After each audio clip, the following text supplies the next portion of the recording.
We have a 5.3 liter Chevrolet that we're going to go through the steps to replace the water pump. Before performing a cooling system repair, it is recommended to flush the cooling system prior to installing any new parts. With the cooling system flushed and completely drained, we'll disconnect the negative battery cable before beginning the repair. You always want to be sure you're working with a cool engine. To gain access to the water pump, remove the air intake duct,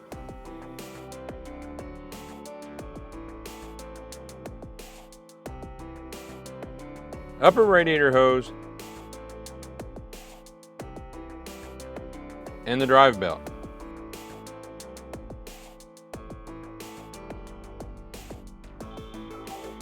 Remove the idler pulley and the belt tensioner.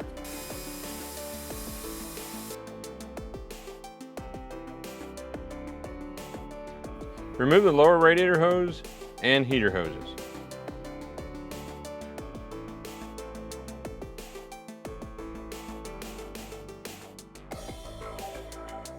Remove the 6 water pump retaining bolts and remove the water pump.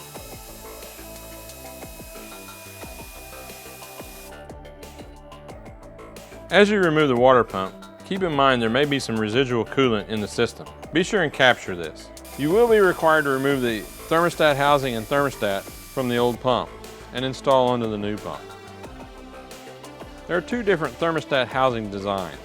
Be sure and use the appropriate gasket for your application. If your application requires the use of the paper gasket on the thermostat housing, use a light coat of sealer on the pump and the thermostat housing. Using excessive sealant can cause coolant system failures. Install the housing and torque the bolts to 11 foot-pounds. Before installing the new water pump, be sure and thoroughly clean the gasket surface.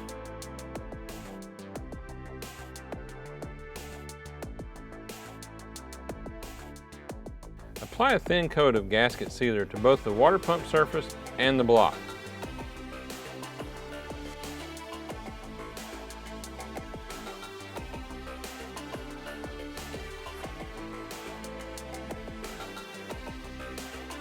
It's not necessary, but it's also a good idea to apply a small amount of anti-seize to the thread area.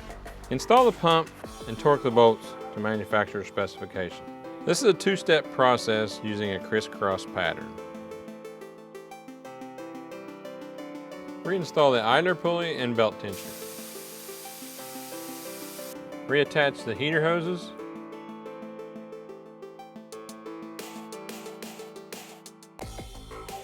And lower radiator hose.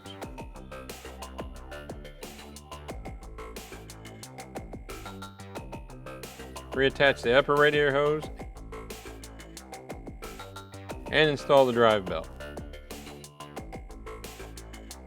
Be sure that the belt tensioner is within specification. Reinstall the intake air duct. Reattach the negative battery cable and fill the system with 50-50 blend of coolant and distilled water. It's a good idea to test your pressure cap. A faulty pressure cap can lead to an inefficient cooling system.